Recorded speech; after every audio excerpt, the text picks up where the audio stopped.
నమస్తే, welcome to విభావలి nature. ఈరోజు కొత్త మొక్కలు పెట్టుకోవడానికి నా దగ్గర ఉన్న పాత మట్టిలో ఏమేమి కలుపుకుంటున్నాను అనేది మీకు చూపిస్తాను. ఇది ఆల్రెడీ ఎండాకాలంలో బాగా ఎండబెట్టిన మట్టి అండి. ఇది 3 మంత్స్ నుంచి అది రెస్ట్ తీసుకుంది అన్నట్టు. ఇప్పుడు దీంట్లో ఏమేమి కలుపుకొని మనం మొక్కలు పెట్టుకోవచ్చు అనేది నేను చూపిస్తాను. ఇది వర్మీ కంపోస్టు. వర్మీ కంపోస్టు ఉంది కాబట్టి వేసుకుంటున్నా. నేనైతే ఈసారి మట్టిలో కలుపుకోవడానికి ఈ మేకెరువు తెప్పించుకున్నా. 2 ఇయర్స్ నుంచి నేను ఆవు పేడ వాడుతున్నా. ఇది ఈసారి మారుద్దామని చెప్పేసి మేకెరువు తెప్పించుకున్నా. మీ ఇష్టం, ఏదన్నా మట్టితో పాటు మీరు మేకెరువు అన్న వాడచ్చు, ఆవు పేడ అయినా వాడచ్చు, లేదంటే వర్మీ కంపోస్ట్ అయినా వాడచ్చు, మీ ఇష్టం అది. ఈ ఆవు పేడ కానీ మేకెరువు కానీ తీసుకున్నప్పుడు బాగా మాగింది తీసుకోవాలి, ఫ్రెష్ అస్సలు వాడొద్దు. ఇట్లా పొడి పొడిగా ఉన్నదే తీసుకోవాలి. దీంట్లో పుల్లలు కానీ రాళ్ళు కానీ ఏమైనా ఉంటే తీసేయండి. మరి పెద్దగా ఉన్నాయి, తీసి పడేయాల్సిన అవసరం లేదు. అది కూడా మనము ఈ టబ్స్ కానీ లేదంటే గ్రో బ్యాగ్స్ కానీ నింపుకునేటప్పుడు దాని అడుగులో కూడా వేసుకోవచ్చు. ఇప్పుడు ఈ పుల్లలన్నీ నేను ఒక టబ్లో వేసుకుంటున్నాను, చూపిస్తాను. ఆల్రెడీ నేను ఒక టబ్ రెడీ చేసి పెట్టుకున్నాను. మీ గార్డెన్ ఊడ్చినప్పుడు వచ్చిన చెత్త కొమ్మలన్నీ దీంట్లో వేసుకున్నాను. కిందంగా హోల్స్ ఉన్నాయి, దానిపైన కుండ పెంకలు వేసిన, దానిపైన ఈ చెత్త అంతా వేసుకున్నాను. అంటే మన గార్డెన్ నుంచి వచ్చిన ఊకిన చెత్త. ఇప్పుడు నేను ఈ పెద్ద పెద్ద పుల్లలు ఉన్నాయి కదా, ఇవన్నీ దాంట్లో వేసేస్తున్నా. దానిపైన మనము ఈ సాయిల్ మిక్స్ చేసుకుంటాం కదా, ఆ మట్టి వేసుకోవడమే. ఇది కోకోపీటు, మనకు ఒక బ్రిక్ లాగా వస్తుంది ఇది. దీనికి వాటర్ వేసి కొంచెం నానబెట్టుకుంటే మనకి ఇట్లా పొడి పొడిలాగా ఎక్కువ అయిపోతుంది. అది నేను నైట్ నానబెట్టుకున్న, ఆ వీడియో రికార్డ్ చేసిన, మీకు చూపిస్తా, మీకు షేర్ చేస్తున్నా చూడండి. ఇది నానిన తర్వాత ఇట్లా పొడి పొడిగా అవుతుంది, కొంచెం ఆరబెట్టుకోవాలి. ఇప్పుడు మనం ఏమేమి వేసుకున్నాము, మేకెరువు, మట్టి, ఈ కోకోపీటు, ఈ 3 వేసుకున్నాము. ఇప్పుడు కొత్తగా గార్డెన్ స్టార్ట్ చేసేవాళ్ళు మాకు కరెక్ట్ రేషియోలో కావాలనుకుంటే మాత్రం 30% సాయిల్, 30% కౌడెంక్, అంటే కౌడెంక్ కానీ మేకెరువు కానీ వర్మీ కంపోస్ట్ కానీ, 30% కోకోపీట్. ఇప్పుడు మనకు 90% అయింది కదా, 10% నీమ్ పౌడర్, ఇట్లా 100% అయిపోతుంది అన్నట్టు. ఇప్పుడు ఈ పాత మట్టి సంగతి చూద్దాం. ఇప్పుడు మనం 3 కలిపిన కోకోపీట్, మేకెరువు, మట్టి. దీంట్లో నేను బోన్ మీల్ వేస్తున్నాను. బోన్ మీల్ ఎందుకంటే మొక్కలు ఆరోగ్యంగా ఉండడానికి, ఫ్లవరింగ్ బాగా రావడానికి ఈ బోన్ మీల్ అనేది యూజ్ అవుతుంది. ఎందుకంటే ఇది పాత మట్టి కాబట్టి ఇట్లాంటివి వేసుకోవాలి.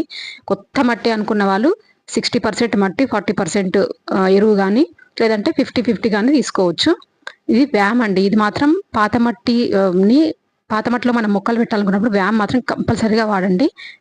మైకోరైజా అనే ఫంగీ ఇది వేయడం వల్ల వాతావరణ మార్పులను తట్టుకుంటుంది మొక్క, ప్లస్ మట్టి ఆరోగ్యం అనేది పెరుగుతుంది అన్నట్టు. బాగా మెటబాలిజం బాగా పెరుగుతుంది. నేనైతే ఒక 2 గుప్పిళ్ళు వేసుకుంటున్నాను, మరీ ఎక్కువ అవసరం లేదు.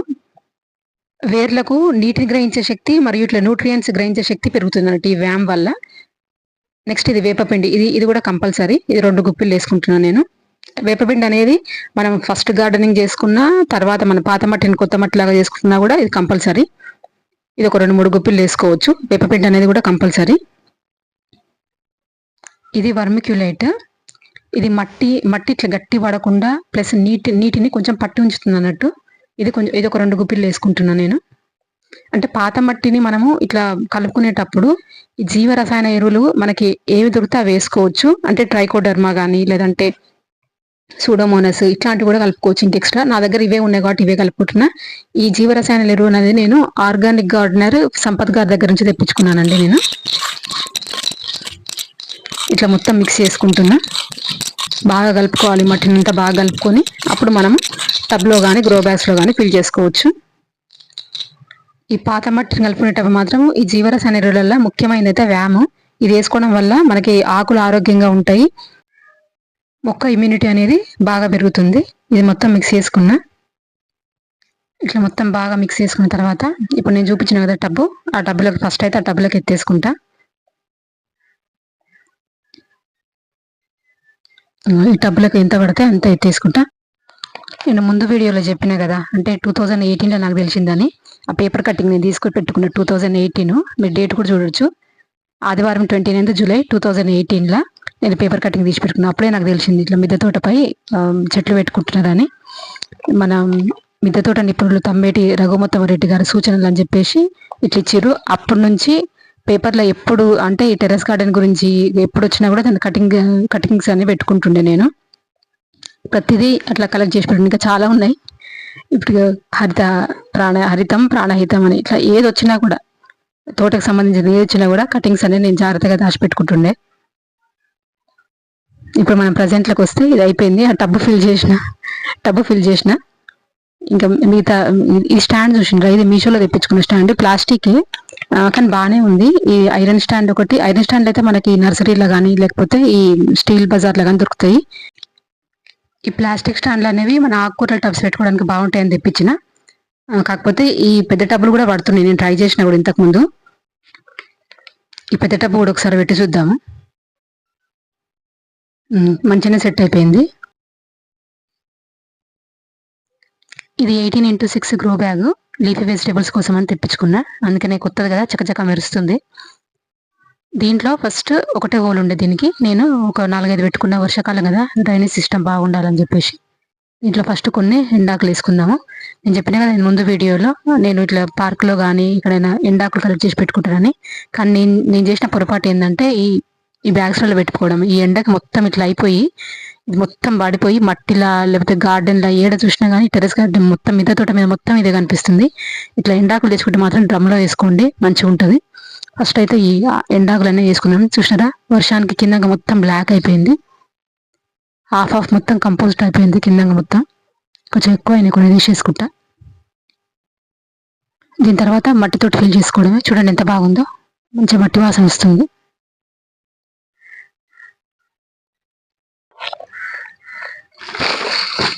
అయితే మొత్తం ఫిల్ చేసుకుంటున్నాం. ఫిల్ చేసుకొని బాగా వాటర్ పెట్టుకోవాలి. 2-3 రోజులు వాటర్ పెట్టుకుంటే మనకు ఏమన్నా అనుగుతుంది మంచి లోపలికి. ఇది ఇట్లా స్టాండ్ మీద ఇట్లా అయిపోయింది కదా. ఇప్పుడు ఈ గ్రో బ్యాగ్స్ అయితే ఏమైందంటే ఇట్లా స్టాండ్ మీద డైరెక్ట్గా పెట్టలేము, ఇట్లా పెడితే ఇట్లా అయిపోతుంది. కాబట్టి మళ్ళీ ఈ స్టాండ్ మీద మనకు వేరేదైనా సపోర్ట్ కావాలి. నా దగ్గర అయితే అప్పుడు ఇల్లు కన్స్ట్రక్ట్ చేసినప్పుడు టైల్స్ ఉండే, జాగ్రత్త ఈ టైల్స్ వాడేటప్పుడు ఇట్లాంటివి ఉంటాయి కదా, కోసుకుంటాయి. ఇట్లా పెట్టుకోవాలి. ఇది కూడా సరిపోదా, వేరేదన్నా వేసుకోండి. ఓకే, సెట్ అయింది. ఈ గ్రో బ్యాగ్స్ తెప్పించుకుంటే మళ్ళీ ఇట్లాంటివి. కాకపోతే ఇప్పుడు ఏంటంటే నర్సరీలలో నేను చూసిన సేమ్ ఇట్లానే ఉండి ఐరన్ వే ఇట్లా మళ్ళీ మధ్యలో ఇట్లా రాడ్స్ కూడా ఇస్తున్నారు. అది తీసుకొచ్చుకోవడం బెటర్. కాస్ట్ చాలా ఎక్కువ చెప్తారు స్టాండ్స్కి. అయిపోయింది. 2 అయితే నింపుకున్నాము.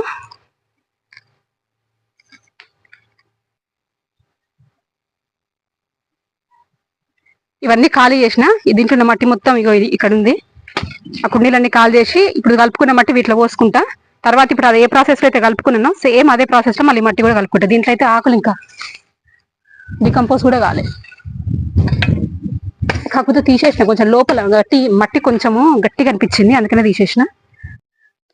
ఇది వెజిటబుల్స్ కానీ ఫ్రూట్స్ కానీ వేస్తారు కదా, ఆ బాస్కెట్. ఇది ఏదో ఆన్లైన్లో ఆర్డర్ చేస్తే వచ్చింది. ఇది దీంట్లో పెడదాం. దీని హోల్స్ కవర్ కావడానికి మనకి ఏదైతే ఏంది మట్టి కింద పడకుండా అంతే ఏదైనా ఉపయోగించుకోవచ్చు. దీని కింద అడుగున టైల్స్ వేస్తున్నా. సెరాబోర్డ్ అప్పుడు మిగిలినవి ఉంటాయి కదా, సెరాబోర్డు టైల్స్ అవన్నీ ఇట్లా యూజ్ చేస్తాను నేను. హోల్స్ ఉన్నాయి కాబట్టి మనం సపరేట్గా హోల్స్ కూడా పెట్టుకోవాల్సిన అవసరం లేదు.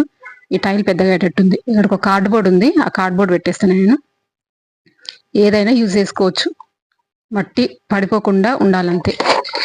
ఇట్లా కార్డ్బోర్డ్ పెట్టేసి అయిపోయింది. మట్టి వేసుకోవచ్చు దీంట్లో. ఫస్ట్ కొన్ని ఎండాకులు వేసుకుందాం, తర్వాత వేసుకుందాం. ఇది ఎండాకులు మట్టి లేయర్గా వేసుకున్నాము. ఫస్ట్ కొంచెం మట్టి వేసుకుంటున్నా. మట్టి వేసుకున్న తర్వాత ఎండాకులు, మళ్ళీ కొంచెం మట్టి. అట్లా ఆకులు మాత్రం మంచిగా కంపోస్ట్ అయిపోయినాయి. మొత్తం కింద మొత్తం బ్లాక్ అయిపోయినాయి మంచిగా. ఈ ఆకులు కూడా మీరు తెచ్చి ఇట్లా పెట్టుకున్నారు అనుకోండి, ఒక 2-3 monthsలో మంచిగా కంపోస్ట్ అయిపోతుంది. జస్ట్ మట్టి ఇది కూడా కలిపి పెట్టుకోవచ్చు, బాగుంటుంది అట్లయినా కూడా. ఇట్లా అదొక లేయర్ ఇదొక లేయర్ వేసుకుంటున్నా. ఇది పాదులకు బాగుంటుంది, పెద్ద ఉంది కదా, మంచిగా పాదులకు బాగుంటుంది. టమాటా మొక్కలైనా పెట్టుకోవచ్చు. ఇవి ఈ గ్రో బ్యాగ్స్ ఉన్నాయి కదా, ఇది నేను ఫస్ట్ స్టార్టింగ్లో గార్డెన్ స్టార్టింగ్ చేసినప్పుడు తెప్పించుకున్నా. ఇప్పటికి మంచిగానే ఉంటున్నాయి. ఈ కొంచెం కడిగి మళ్ళీ దీంట్లో కూడా ఫిల్ చేసుకుంటా. రెండు సైజులు తెప్పించుకున్నాను, పచ్చిమిర్చికి అని చెప్పేసి టమాటాకి అని చెప్పేసి. ఇది ఇట్లా ఫిల్ అయిపోయింది. చూద్దాం ఇది ఎత్తగలుగుతానా ఎత్తలేను. కొంచెం వెయిట్ అయింది. ఇది కొంచెం ఎక్కువ వచ్చిన పాదులు పెడతా. ఇంట్లో అనంకాయ పెడదాం కానీ జరపచ్చు. ఓకే, తర్వాత ఇప్పుడు ఈ గ్రో బ్యాగ్స్ ఫిల్ చేసుకుంటా.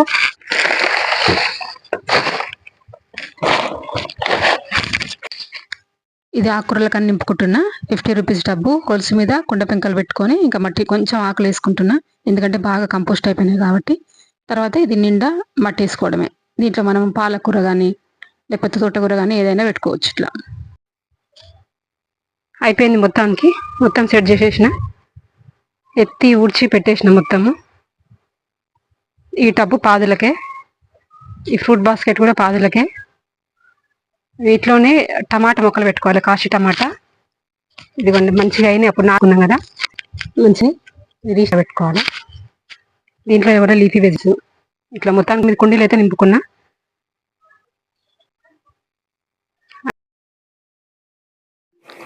వాటర్ పట్టుకుందామని పైప్ సెట్ చేయడం సరికి ఫుల్ వర్షం వస్తుంది. అవన్నీ అక్కడ వర్షానికి పెట్టేసిన, వాటర్ పోసే పని తప్పింది. ఇట్లా 2-3 రోజులు మనం పెట్టిన తర్వాత వాటర్ పడుతూ వదిలేసేయాలి. ఇంకా మిగతా మట్టి కలుపుకోలేదు, వర్షం వస్తుంది కదా, దాని పక్కకి పెట్టేసిన. ఈ వీడియో బాగుందనిపిస్తే తప్పకుండా లైక్ చేయండి, షేర్ చేయండి, సబ్స్క్రైబ్ చేసుకోండి. సెలవు.